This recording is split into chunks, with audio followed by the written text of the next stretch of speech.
All right. So, good evening, good morning, good night to everyone that's joining. Thank you for being here. This is going to be an awesome panel. The name of the panel is A Day in the Life of Senior Leaders in Climate and Sustainability.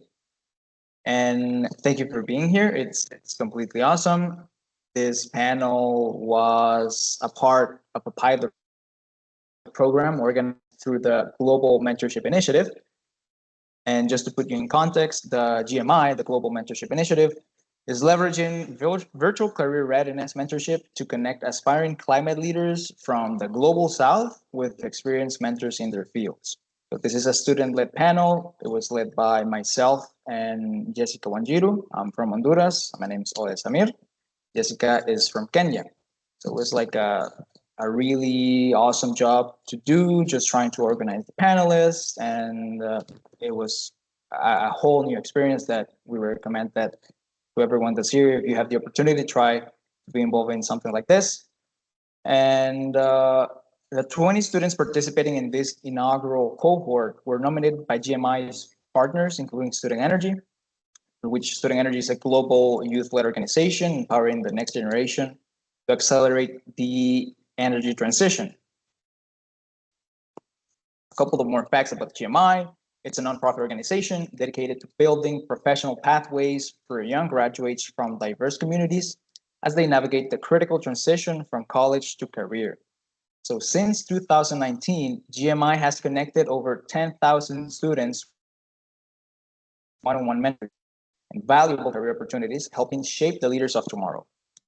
This 3-year pilot program is made possible thanks to the generous support of the Think Human Fund, powered by Concentrix. We are honored to be joined by Mary Bono-Lagarde, Think Human's General Manager, who will share a few words during the closing of the session. So we know that this panel will spark meaningful discussion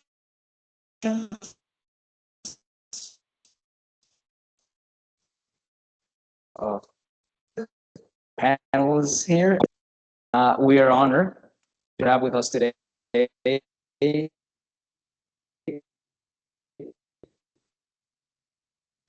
sustainability at Momentum and mentor to startups, the UNDP, and Maria Paula.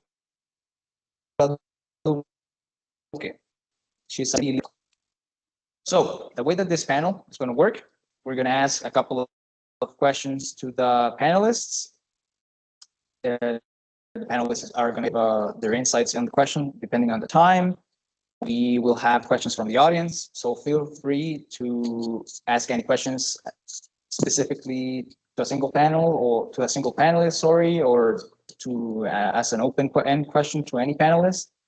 We'll be happy to answer them. And I see that Jessica just joined. She's the other moderator that I was discussing about. So Jessica, if you could, I would really appreciate it if you took the stage and asked questions to the panelists.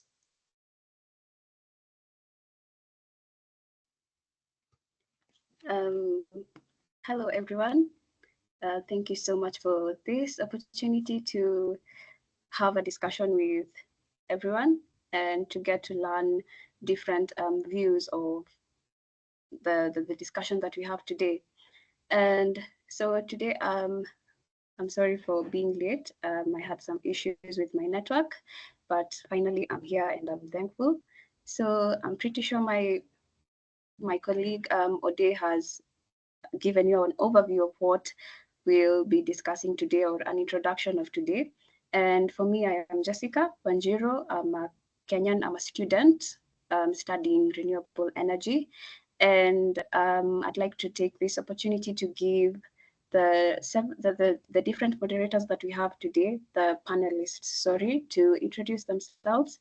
And I'd like to start with Prantha Bora. Yes.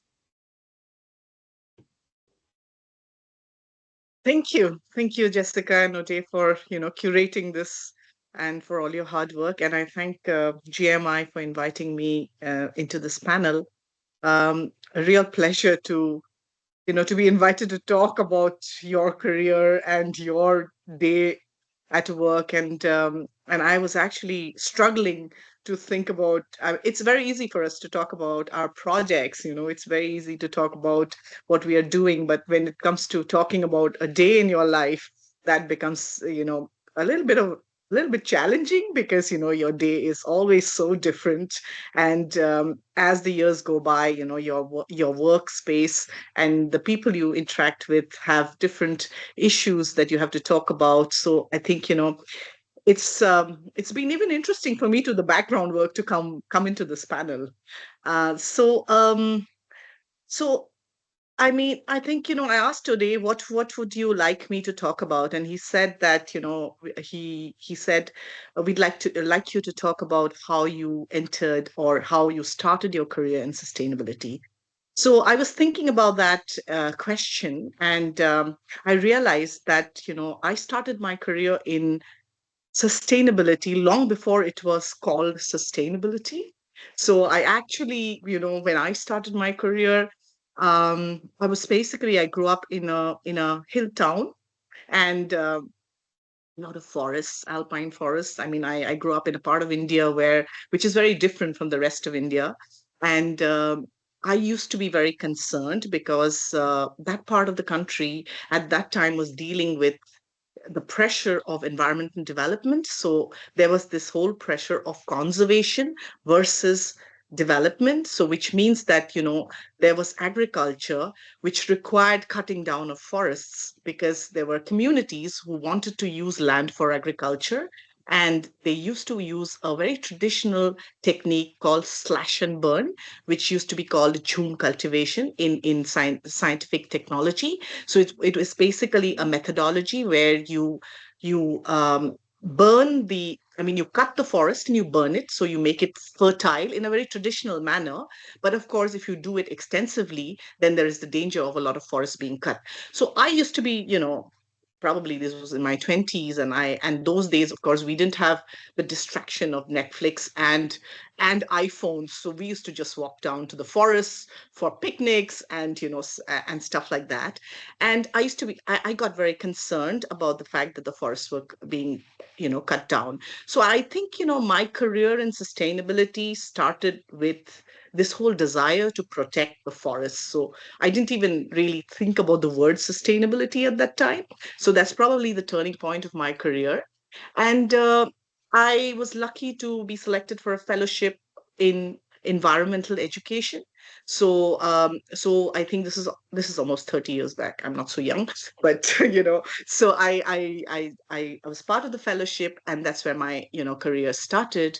And I spent the first years of my career basically in conservation education. So my first job was a nature educator in a nature park. So I actually started my career by working on the ground with communities in education and communication for environment. So started it with awareness, making complex topics simple, and then moving on to climate around the year 2000, where I started my career in climate change education first. Um, One of the largest projects that I probably did and most satisfying was a climate change education project in 200,000 schools in India. It sounds really large, but of course it was not me. We had a very large team working on it. It was a fantastic project because it involved a partnership between the government on the one side, civil society like an NGO on one side, and of course the industry funding it. So it is kind of the ideal kind of an initiative that fuels environmental action.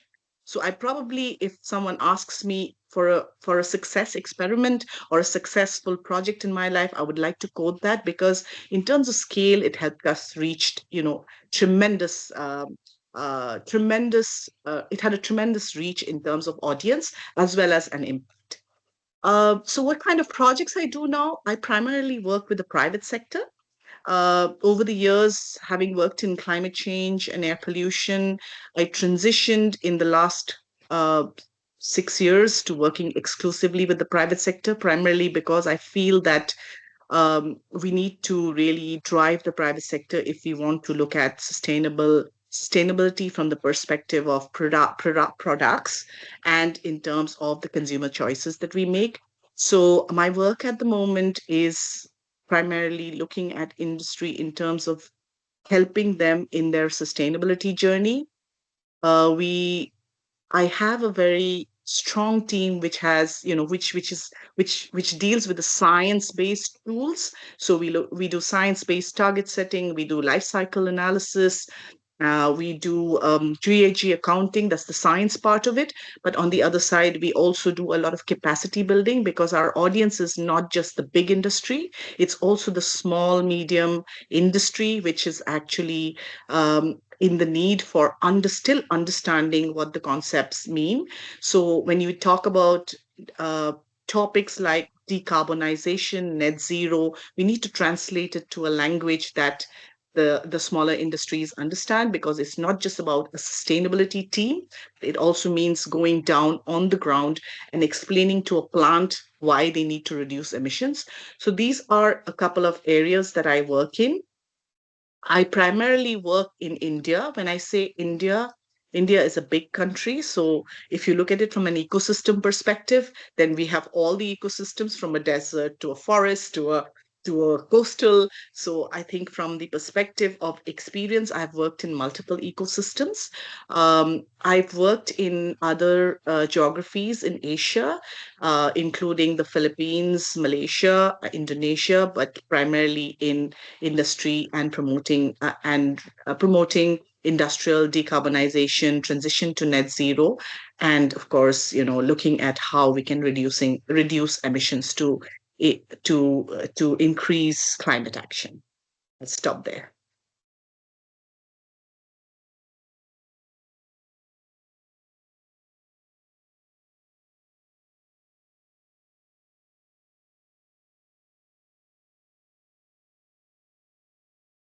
Jessica, we can hear you. You have your microphone on. Oh my goodness, I'm so sorry for that. Um, I was saying, thank you so much, Pranta Bora, for your insights and for sharing with us what you do, what your day looks like. And I'd like to give this opportunity to Riyad Medeb, yes, to share with us, how his day is like, and yeah, so that we can learn from him too. Yeah, thank you. Jumbo, Jessica, hope you're doing well. I was really impressed by Pratana Sustainable Pathway. Very interesting, really. I learned a lot, and when I talk about learning, is one of the key elements for me in the work that we are doing. When Samir asked me to participate to that event, I said, "Oh, okay, why not? I'm happy to discuss with the young ones." We've done an event together just 2 months ago, I think, in Abu Dhabi. And as I said, when we were preparing that, is my team, as usual, prepare a lot of notes. And I disturbed completely the discussion because I thought it was not good to read things. I want to hear. I want to dialogue. And sustainability is what? Is listening, is learning, is acting, and is transmitting your knowledge.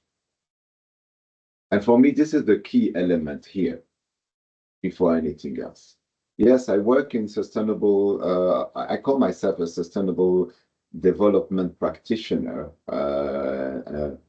I work in one of the UN agencies, and I work for the last 30 years now in the UN.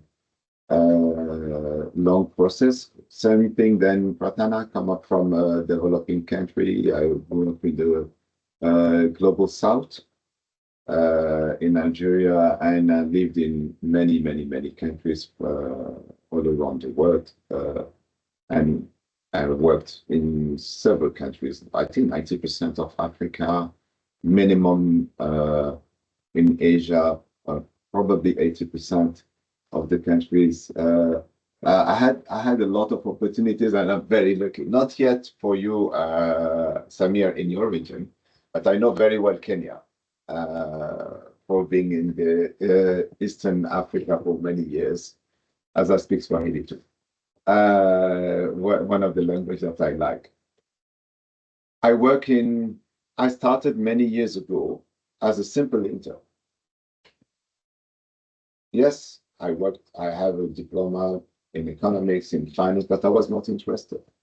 I was not interested in working in finance, working in a bank, or making money. I was interested when thinking about my past. I was interested to understand how development is changing and what could be my role in that. And I don't want to be a passive actor of development, of changes happening in our world. I want to be part of it. I want to be one of them who can make some difference, a little bit, a little bit. So I usually not very passive. I usually work in different areas. I was an economist. I was an expert on foreign direct investment in some countries. I worked on trade. I worked on waste management, worked on finance law. I moved leading on the work that we were doing on migration and human mobility and its impact of human mobility at the municipal level, because this is the most important thing in Latin America, for example. When you think about the impact of people moving, which is a right, we should not prevent people moving. It is a right for human beings to move. Think about the reality. The movement between the countries from the south to the south is much more important than the movement from the south to the north in terms of numbers. And this is the reality. So what is the impact of that in our work, in our life? Those are not countries welcoming people moving. Those are municipalities, cities, villages that they have to adapt to another reality. And what kind of services can be offered not only to the migrant, but also to the inhabitant of those villages. So this kind of work and making you think, this is very interesting. I worked on technology innovation when I was in Singapore, and the role now of AI, how it is impacting our life, how it is impacting day-to-day our life. Knowing that most of the technologies are developed in the global north, how it is impacting your life in Kenya. Knowing that Kenya was the leader of e-mobility in the world, digital finance, not e-mobility, digital finance in the world. That was an example where a global south country was leading development and the global north learned. But now in the AI, it is not the case. It is happening in the north. It is amplifying more and more. And it is going to impact drastically sustainable development. And every day when I wake up, my life is completely different every day. I really enjoy it because I always think about all those questions. I always read a lot and I push my team to read nonstop. And sustainability is what? Is one, reading. Second, if you have experience going in a village, going in a city, going somewhere when you travel and you observe, you listen, you learn, you digest, and you connect the dots. And one element which is very important is not seeing things in silo in terms of sustainability. It's connecting the different elements together. By connecting the different elements together, you have an integrated solution to a problem that you are facing. You remember, Samir, when we were discussing energy, it was not a question of having entrepreneur or numbers of engineers. It was a question of having different profile, or we were surrounded by many young ones like you, engineers, but different profile in responding to the reality of the challenges on the energy. Same thing. We can talk about the. Sorry, I have something in my eye. We can talk about the energy where I'm living now. We have 685 million people without access to energy, 2.1 billion people without access to clean cooking solutions. How does it impact the life of people globally? How it is interacting with the reality of the needs. 600 million people on the 685 million people are in Africa. And surprisingly, take an example like Nigeria. You're all going to tell me, very rich country. Yes, very rich country. 40% of this population do not have access to electricity.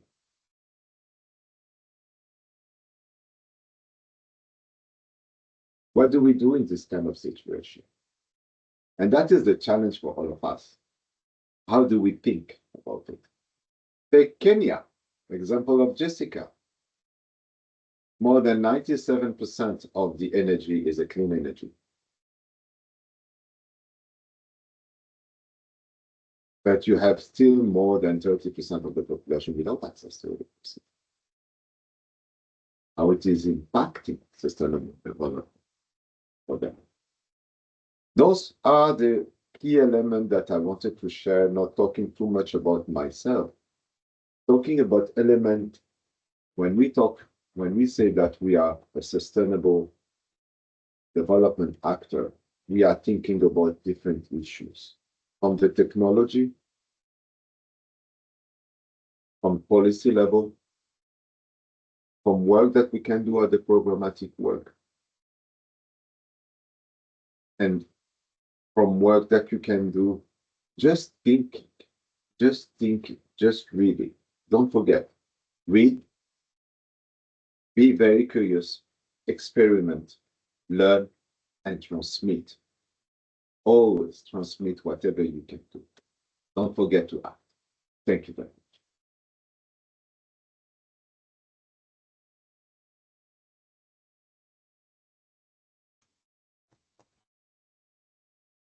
Thank you so much, Riyad, Medeb, for your great insights, and we really learned a lot from that short presentation, and we are going to continue working to learn more. And yeah.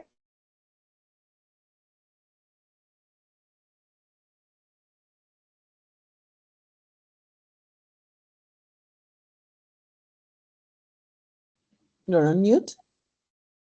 Hello. Hello. Yeah, I'm back.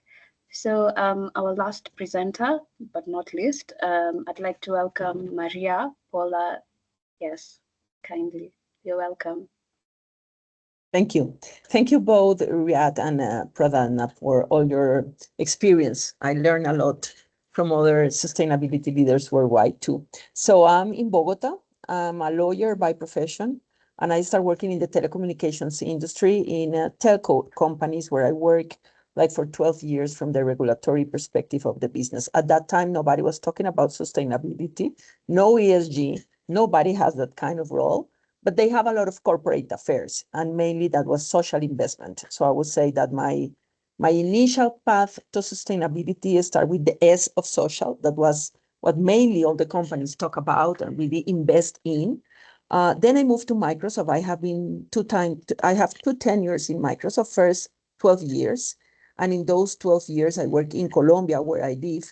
And I structured the public sector industry. And public sector has a lot of programs to engage with governments and promote social development, reskilling, all the part of closing the digital gap. So I work a lot in that. But I also start working in diversity and inclusion, mainly women access to the C-level in companies. And I always said that everything I learned about how to promote women to the corporate ladder was learning Microsoft in that tenure when I was also diversity lead. Then I moved to Avianca, that is an airline that operates mainly in Latin America with a few flights to other continents. And in Avianca, I have a role that was named it was strategic relations, but I have everything related with the key stakeholders of the company, but not the customer. So I was in charge from external communications, internal communications, investors, and then I really went deeper into how to present the environmental strategy of the company, the environmental impact, measure the impact of a company. That is not easy. If you're looking into sustainability, I would say to you that is very complex. It has a lot of standards. It has a lot of data that you need to work. And in that role, I learned a lot about a more broad perspective that went to the E, that was the environment. And because I have been in board of directors mainly for 24 years, 25 years in my career, different boards, I also study a lot and learn a lot corporate governance. So now I have the ESG, complete ESG. So from Avianca, I went back to Microsoft. And I must say to you that I learned in my career that you never should explain what you want to do with a specific title. You need to explain what you want to do with the desire of the kind of work you would like to do. And I say that because when I reach out to one of the persons that I met in my first tenure in Microsoft, trying to get out of the airline industry and coming back to technology, she made the question to me that, but what do you want to do?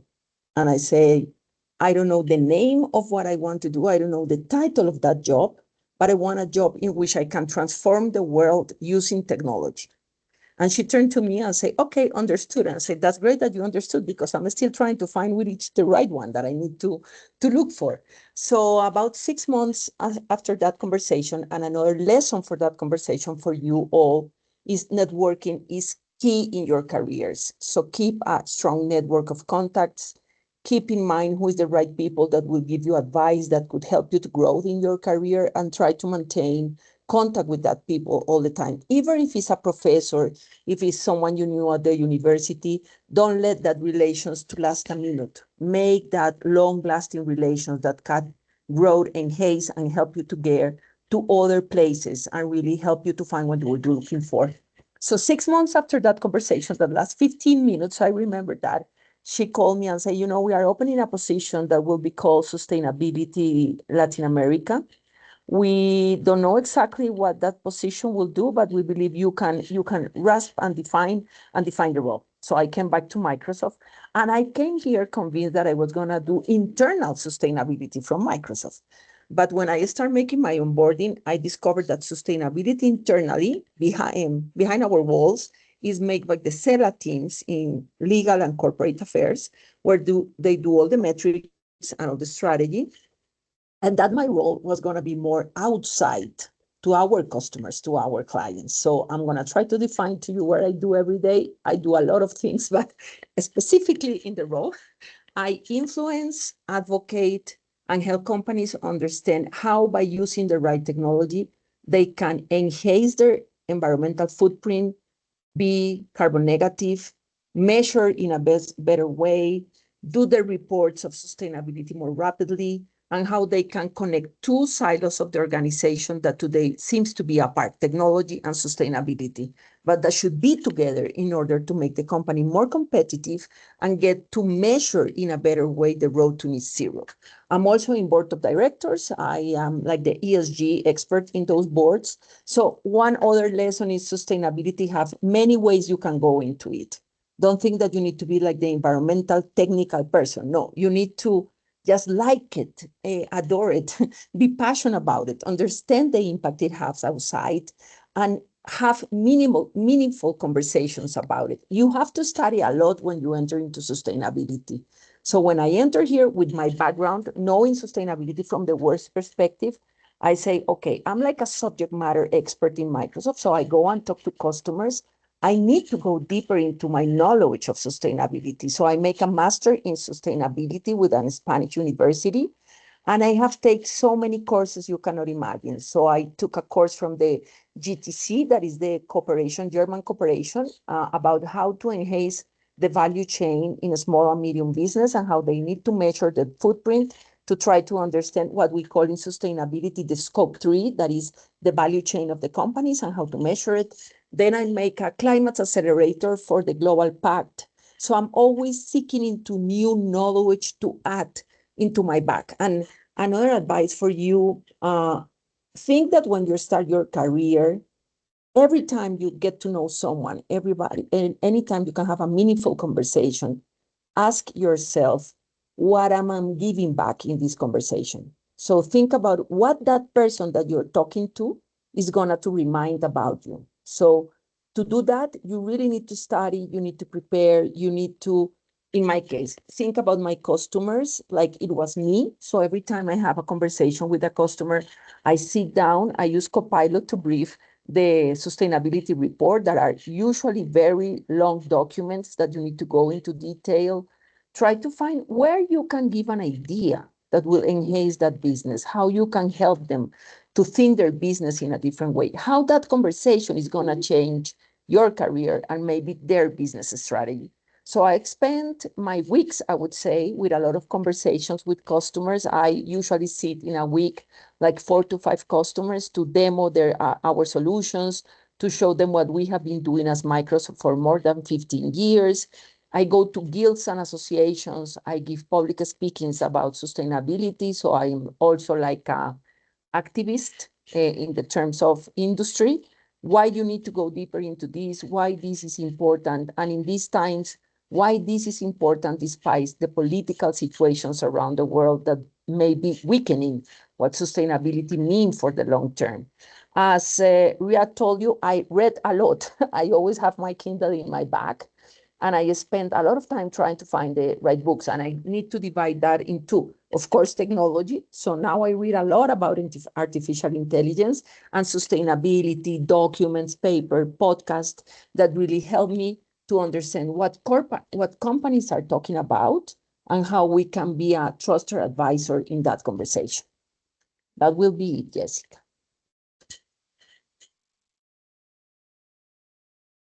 Thank you so much, Maria. That was such a great discussion, and thank you for sharing with us that. My takeaway home is networking, because that's something that that is really emphasized to us as students, to network with different people and form strong connections with people, especially in our field. And yeah, thank you so much. So with that, I'd like to ask several questions, some few questions here, and feel free to the rest of the people, feel free to chat in your questions and I'll address them. I'll read them out to the panelists. So my first question goes to Prantha Bora. With the world evolving rapidly, how do you stay ahead of global sustainable trends? What strategies or habits would you recommend to the audience to do the same? Prantha Bora, yes, kindly.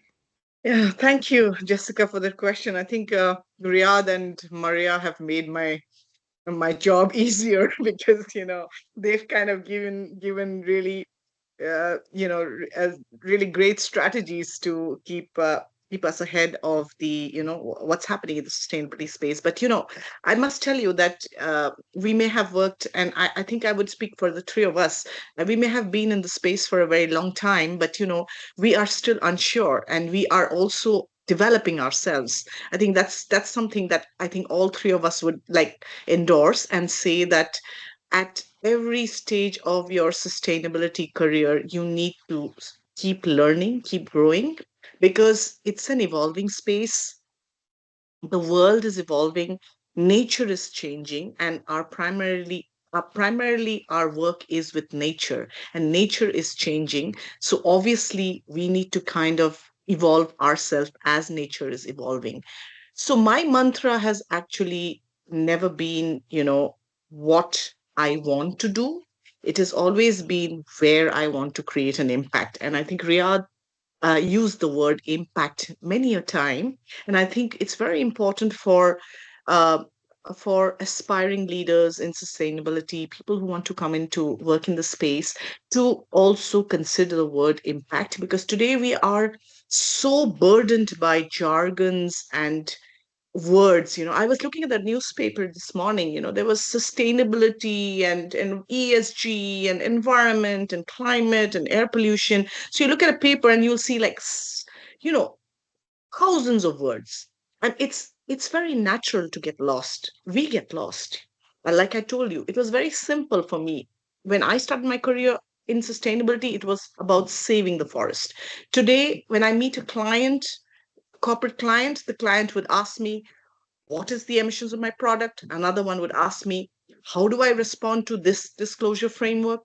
Another one would ask me, what is my emissions? So it's become very complex. So I think one of the strategies as far as youngsters are concerned is that we don't need to look for a sustainability career. I think we can make our career sustainable and bring in sustainability into it. And I basically feel that I think there's too much about getting educated on sustainability.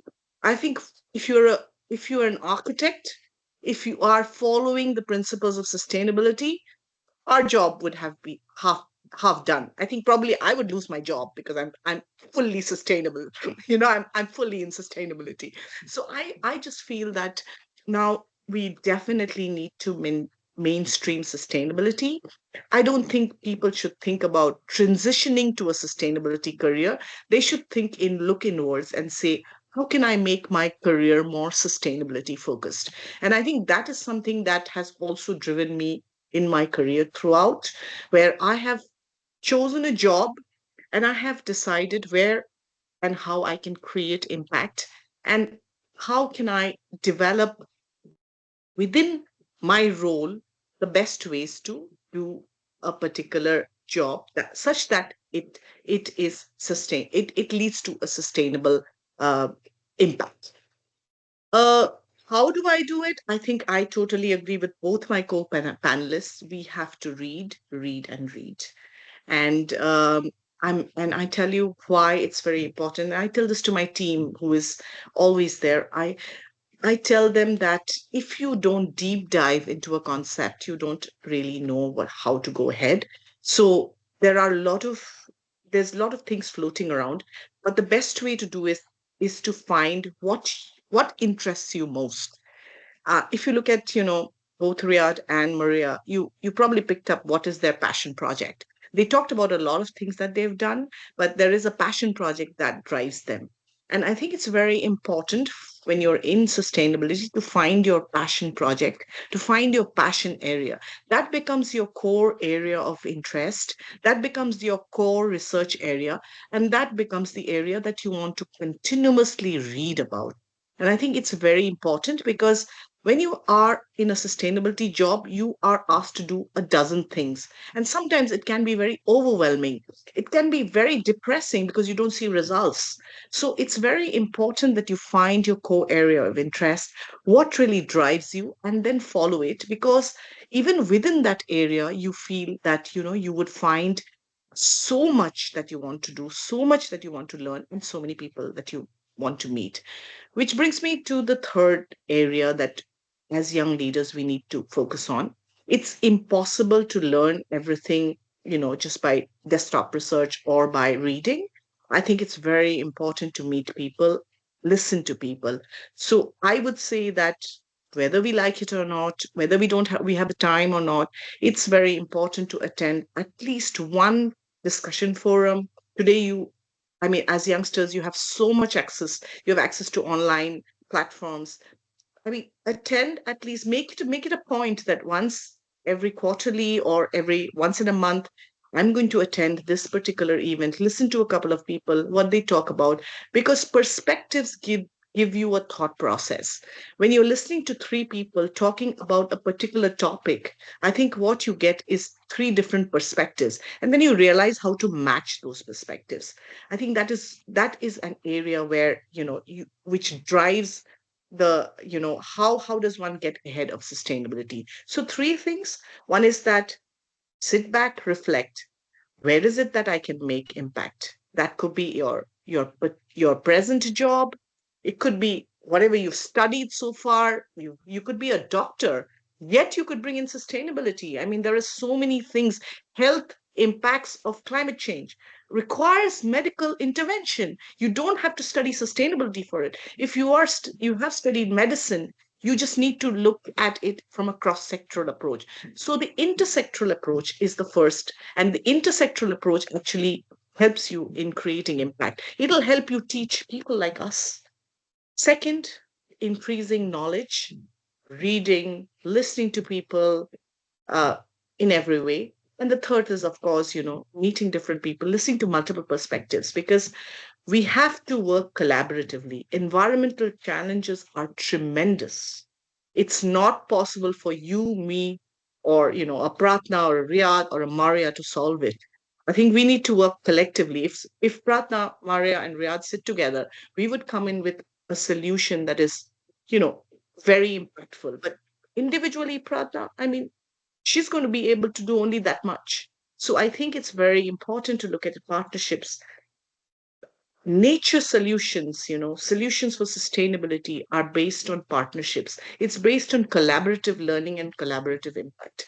I think that's something that is really very important for the new generation to understand, working together and building on solutions together. Thank you. Thank you so much, Pradna. And that brings me to our second question. So sustainability is rarely a solo effort. It thrives on teamwork. In your experience, how much does a strong team influence performance in your sector? And what makes someone a great teammate in this space? Kindly, Riyad Medeb, if you would enlighten us on that. Yes. Thank you, Jessica. You can call me that with what is in my mind. But I'm inviting all of you to put your camera on. If we are all discussing about sustainability and we don't see what is on your face, it is very difficult for us to communicate. And this is supposed to be a dialogue between you and us, all of us together, and not just listening. The fact that we look at your eyes, we are able to see if you understand, don't understand. You are surprised, not surprised. You like, you don't like. And that makes us also change how we are going to answer to the different questions. So that's for me, I mean, really inviting you. Because Maria said one thing, you need to have a network. How do you build a network if you are invisible? Matana told you, we need to impact. How do you impact if you do not know from your face if the result is okay or not? So I'm all inviting you about it. Okay? So now about your question. It's an interesting question. Of course, work on sustainability is not the work of one person, but each of you can make a real difference. Let me tell you an exercise that we've done with Samia.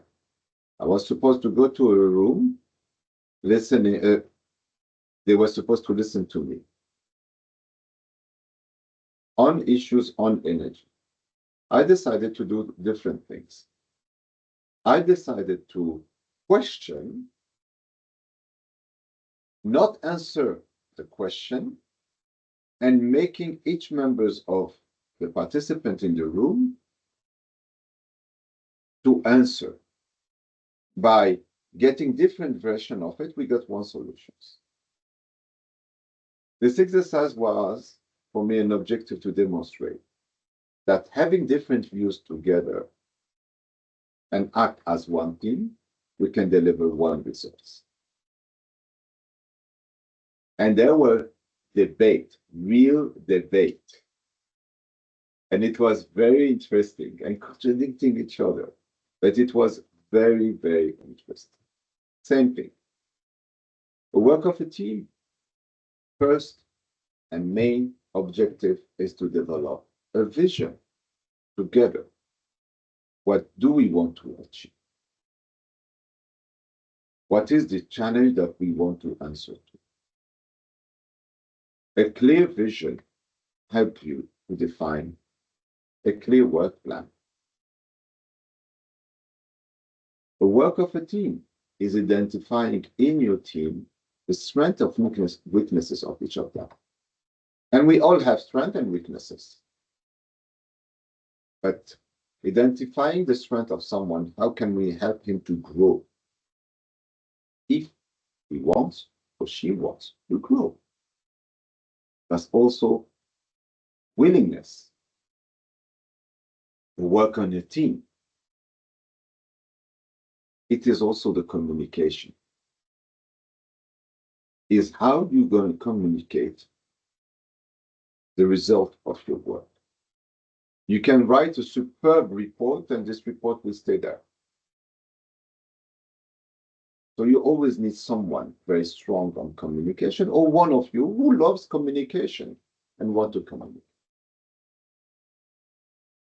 The work in a team is also coming from different backgrounds, speaking different languages, and making an effort to understand each other. And that's the beauty. I'm lucky working in the UN, because each member of my team come from another continent, speak another language, have different way of thinking sustainability, the way of thinking, but exchanging, reflecting together. That's make it completely different in terms of thinking. Related to that, and I've seen the question that were on the chat and saying, do we need a certain level of degree or field experience? For me, sustainability, there are no experts in sustainability. Sustainability is our day-to-day life. It is what you want to respond every day. What do you want to have in terms of planet? What do you want to have in terms of environment? And how are you going to make it sustainable in a way that you have access to livelihood, health, education, job, justice?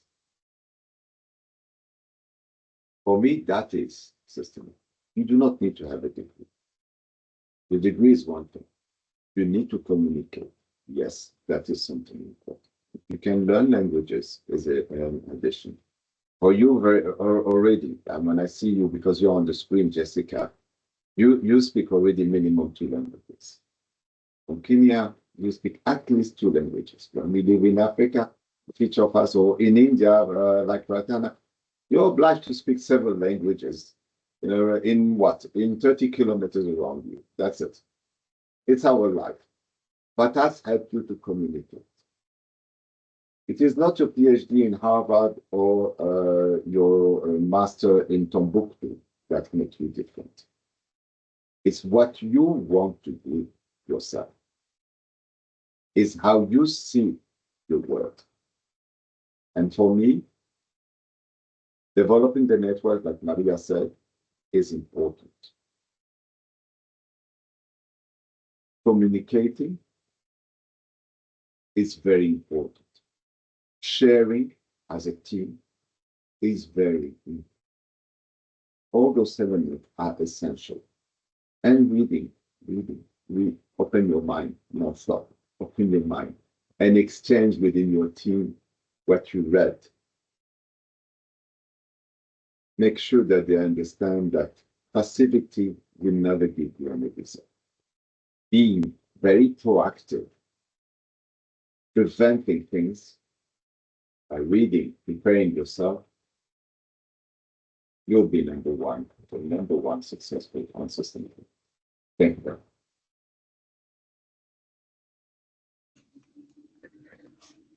Wow, thank you so much, Riyad, for that. Let me read out the last question because of time. So for young professionals in sustainability, pushing for innovation can be challenging. What advice do you have for successfully introducing new techniques or ideas in our organizations, businesses, or industries? Maria Paula, if you would kindly Yes. share with us. Yeah. Okay, so I have a couple of like a checklist of things that you may need to do to be able to really defend new technology and processes. First of all, it's not about technology by itself. Technology is a mean to solve a problem. It's not the end of using it. So first, you need to be clear about what problem do you want to solve? What is the business challenge that you're going to solve? And then you go into the new techniques or technology. But first, be super clear and grasp in how you define the problem and how technology can help to solve that problem. Second, it is very important to do a business case, to go into metrics and numbers and show if I invest this, let's say artificial intelligence, what is going to be the return over investment? How fast am I going to solve this problem? How hours I'm going to save of doing repetitive process by hyper automate the process? So you need to not only phrase what technology you want to use, but be able to put the business case together. Not enough to say that stakeholders internally are critical. I mean, it's not only, hey, I have an idea, I want to use artificial intelligence. You also need to think, who is going to be the person that I will benefit with this solution within the company? Go to that person, present the idea, and find people that support you through the implementation and really are advocates of the use of technology to solve that specific problem. Other thing that is important is that you may start small.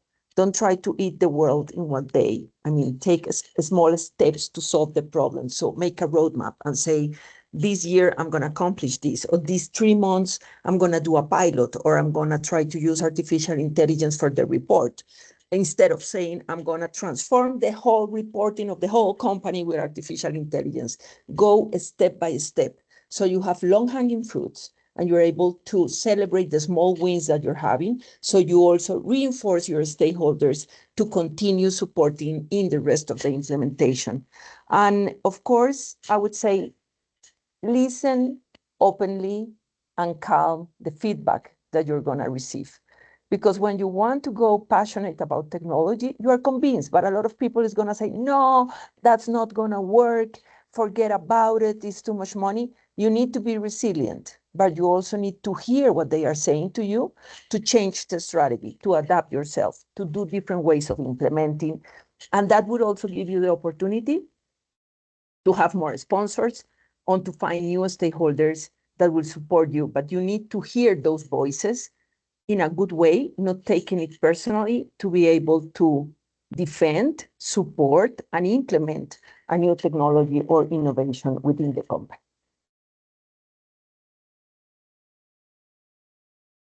All right, thank you so much, everybody. It was an awesome panel.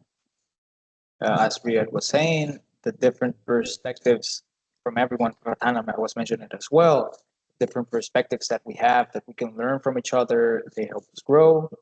And one phrase that I really like about Riyad, you mentioned, Riyad, that you don't want to be a passive actor. I bet that that's the reason that you decided to pursue, despite sustainability being implemented or like deep rooted into the work that you do, you decided to continuously try to learn, try to read. And I guess that that's a big tip or a big advice that we can learn. Um, One other thing that I really like. Oh, I have a question for Pratna. We still have time, and you mentioned it really early on the presentation. You said that you started with identifying, or like you saw the pressure between conservation and development. Sustainability is all about developing, but also keeping that conservation of the ecosystem, environment, and all that. So, in your opinion, and very briefly, please, how could you address the issue between conservation and development? I mean, how could I replicate what you have learned regarding conservation and development? How can I apply it where I'm from? And how can other people apply it where they're from? I know that the answer might be completely different, but there must be a couple of pillars that you could follow. That you would kindly help with the question. Yeah, so that's a complicated one. We haven't resolved the environment versus development debate. I don't think we've resolved it because now it's become a north versus south debate. So, but I think you are in a point of time where you have many more answers than I did when I was, kind of working in the space of environment for like, in the 90s. I think one of the areas that has really evolved is something that, we have Maria talking about technology and AI. Let me give you a small example. For instance, tracking supply chains when in the context of industry. Like if you really have to address emissions in supply chains, which means that you have to go beyond countries. I think their technology, AI, platforms, digitization can play a major role. So, addressing environment and development issues today, you have much more strategies. So, I used to head CDP in India, the Carbon Disclosure Project in India. And if you look at data, and I'm just quoting Indian industry, uh, uh, this is 2022 data when I was heading CDP, right? And I'm talking about industry disclosures.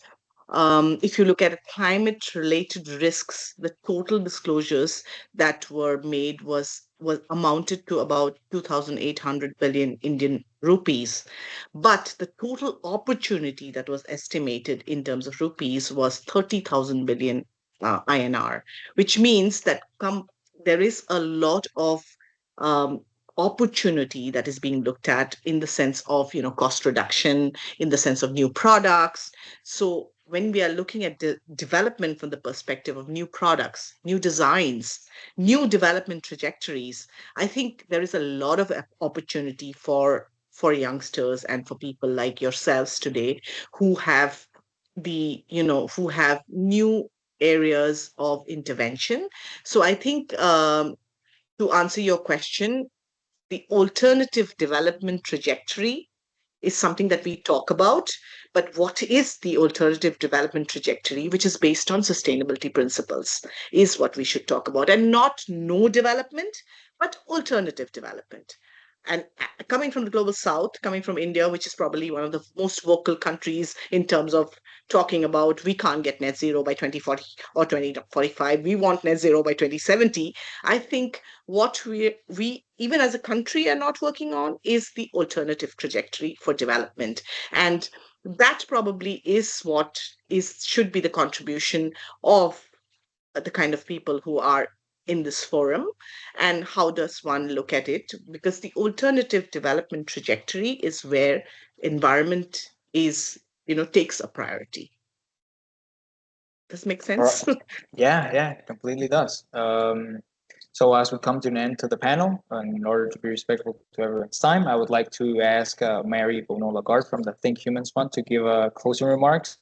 And yeah, take it away.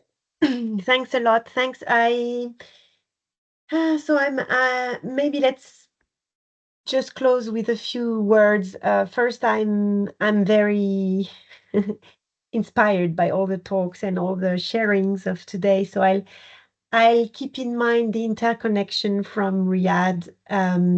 Maybe this great positive approach of the alternative development trajectory you just mentioned, Pradharna, and from Maria, the learning and continuous learning and how tech can help and how science can help and support. I think you've really had a great panel. Thanks for inviting me. Thanks for leading that. Thanks to GMI. I think it's great, and I wished I had such a panel when I was younger to inspire me, because I think you've seen a lot of different jobs that could offer many opportunities for you to participate. And I think we can be either depressed or scared today. But when we can see these kind of panels, I find it very inspiring, and I think it really turns us into action. So thanks for that. Thank you, Mary. And with that, we're done with the panel. I bet that we could extend this to a couple of hours, if not a couple of days. Thank you so much for the panelists being here, and the recording will be shared. I bet that it's going to be shared by email. And I really appreciate everyone being here. Until next time. Thank you very much. It was a real pleasure. Thank you. Thank you Bye-bye. very Thank you. much. Bye bye.